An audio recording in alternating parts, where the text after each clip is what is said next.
जंगल में सभी जानवर खुशी से रह रहे थे। तभी अचानक काले बादल छा गए और तेज बारिश शुरू हो गई। कुछ ही पलों में भयंकर बाढ़ आ गई। पानी पूरे जंगल में फैलने लगा। सभी जानवर डर से इधर उधर भागने लगे।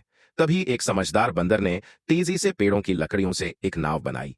वह चिल्लाया, जल्दी आओ, यही हमारी आखिरी उम्मीद है। सभी जानवर नाव में चढ़े। बंदर अंत में सवार हुआ नाव पानी में तैरने लगी और बंदर सभी जानवरों की जान बचा लेता है। फिर भी वह चुपचाप रोने लगता है क्योंकि किसी ने उसे लाइक या सब्सक्राइब नहीं किया।